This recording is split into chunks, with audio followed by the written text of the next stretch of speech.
이제 화가 해롭다. 그래서 화를 내려놓아야 된다라는 거를 계속 이제 반복해서 듣게 되는데, 저는 왜 그러니까 화를 내려놓아야 하고, 또 해롭다라고 하니까 자꾸만 화를 싫어하는 그런 화가 또 생기는 거예요. 그리고 저는 오히려 좀 뭔가 화가 났을 때, 그러니까 화는 분노와 뭐 슬픔과 뭐 이런 여러 가지 것들 다 포함해서 이제 화라고 하고 있는데, 저는 이런 화를 오히려 좀 더 명료하게 느끼고, 좀 그게 왜 화가 났는지 좀 이렇게 뭐 제대로 이 화를 느껴야지만 좀 화를 좀 내려놓는다라는 측면까지 나아갈 수 있는 게 아닐까. 그냥 화가 났다. 지금 나 슬퍼. 나 지금 좀 우울해. 이거를 가지고 그냥, 아, 화 내려놔야 되는데? 라고 하는 순간 저는 거기에 오히려 반발심이 생기는 거예요. 화가 말해주는 것들이 사실 되게 많은데? 그래서 이런 거에 대해서 좀 제가 6주 동안이나 이제 법문을 그래도 나름 들으려고 했는데도 여전히 지금 이 순간에도 약간 아주 많이 이제 생각을 해야지만 이해가 될까 말까 하고 있습니다. 오히려 아까 이제 보살님 이야기한 그런 게 오히려 저 수행에 가까워요. 화라는 그 현상을 이렇게 무조건 억누르라 이런 게 아니고요. 화를 보라는 거예요. 화를 보되 화에 대해서 싫어하지 말고 그냥 화라는 그 현상이 어떻게 나한테 영향을 미치는지 정확히 파악하는 거거든요. 그래서 화가 일어나면은 그게 이제 사람들, 우리 마음이 어떻게 이제 작용하고 그래서 그게 상대에게도 어떻게 이제 내가 어떤 거친 말을 하거나 어떻게 작용하고 내 마음에서 어떤 식으로 이제 작동을 하면서 나를 정신이 나가게 만드는지 이런 걸 보게 되면 스스로가 이 진짜 화를 내면 나한테도 그렇고 남한테도 결코 이렇게 도움되는 게 없구나. 오히려 상황을 되게 꼬이게 만드는구나 하는 걸 스스로 파악하게 되잖아요.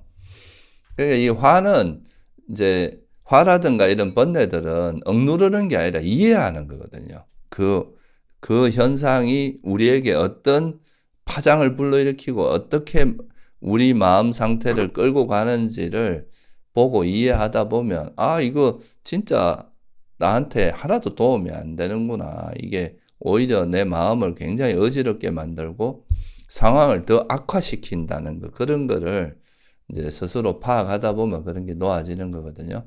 그래서 너무 그렇게 억누르려고 하지 마시고, 그거를 단지 이제 이 화를 지켜볼 때 그 화에 대해서 화를 내거나 화에 대해서 또 화를 낼 수 있거든요.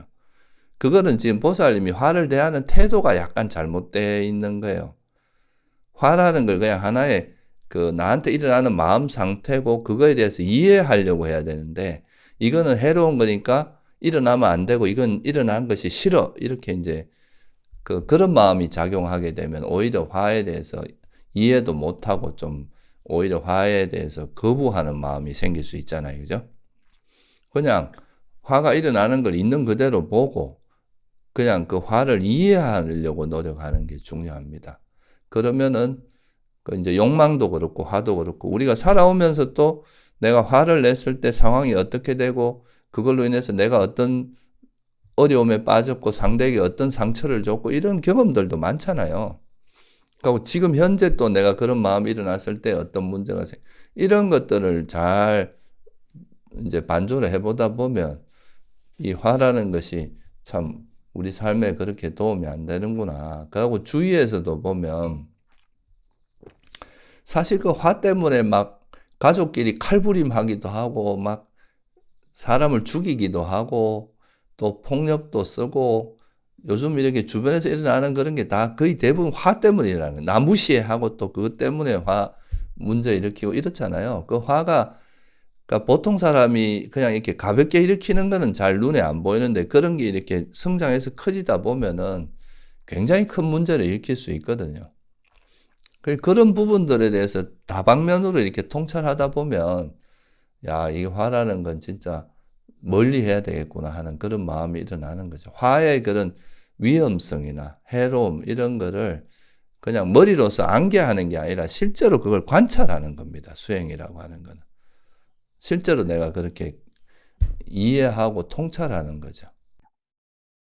선생님, 그러면 그 화를 그러면 지속적으로 발생시키는 조건들이 있잖아요. 그러니까 반복적으로. 그러면 그런 조건을 변화시키는 것도 어떻게 보면 화를 좀 내려놓은 후에 이제 적극적으로 진행해야 되는. 그렇죠. 예를 들어서 이제 어떤 사람이 나한테 되게 뭐 화를 나게 하거나 무례하게 하거나 그럴 수도 있잖아요. 그럴 때 이제 내가 같이 화가 이렇게 확 휩쓸려 버리면 나도 감정적으로 되니까 이게 상황 판단이 냉정하게 안 되거든요. 그냥 감정적으로 대처를 하게 되는데. 근데 이제 그럴 때 내가 화가 없는 상태에서 딱 하면 이거는 내가 저 사람에게 적절하게 대응을 해야 돼서 경고를 줘야 될지 아니면 물러서야 될지 이런 판단이 되거든요.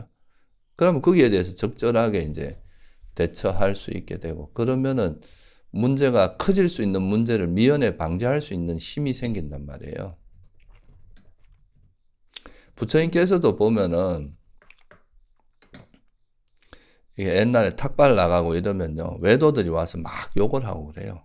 이 깎아중아 그러면서 막 뭐 계속 막 이 모욕적인 언어를 막 이야기하는데 그다 대놓고 막 너는 왜 그러냐 하고 막 같이 대응을 하고 이럴 수도 있겠지만 부처님 일단 번뇌가 없는 분이니까 화를 안 내고 딱 보면서 거기서 대응을 하면 또 더 일이 커지니까 이럴 때는 오히려 묵빈대처라 그래서 침묵으로 이제 대응을 하는 거죠. 그거는 판단에 의해서 하시는 거거든요. 부처님께서. 여기서는 대응을 해봐야 별로 이게 상황이 좋아지는 게 아니라 더 문제가 되고 오히려 그 사람의 노림수에 말려들게 되거든요. 그게. 그러니까 이제 그럴 때는 이제 그렇게 안 하지만 또 어떨 때 보면은 부처님께서 또 이렇게 라훌라 존자나 이런 이제 뭔가 나무라야 될 때가 있을 때는 되게 또 엄격하게 나무라시거든요. 혼낼 때는 명확하게 화를 내는 게 아니라 정확하게 이제 그 이야기를 해주는 거죠. 무조건 대항을 안 하는 게 아니에요. 때로는 이제 참고 그냥 인욕하는 걸로 대응을 한다면 때로는 적절하게 말을 해서 그 사람을 교육시켜. 그 사람이 비록 듣기 싫어하고 힘든 말이라도 하는 거예요. 그러면 이제 그거를 개선할 수 있는 부분도 있을 거 아니에요. 그죠? 그러니까 보살님도 만약에 어떤 상황이 이제 이거는 내가 적절하게 대응을 해서 이거 개선을 해야 되겠다 하면 그게 이제 화를 가진 상태에서 대응을 하면 되게 오히려 문제가 더 복잡해지기가 쉬운데 화가 없는 상태에서 좀 냉정하게 대응하면 적절하게 이제 그 진짜 문제를 잘 풀 수 있는 방법을 찾아서 대응을 하겠죠. 그렇게 하면은 문제가 훨씬 덜 꼬이니까. 그런 식으로 하라는 거지. 무조건 뭐, 아무것도 하지 말고 화를 안 낸다는 걸 무조건 참는 거라고 생각하는 사람들도 있더라고요. 그건 아니에요. 네, 감사합니다. 네.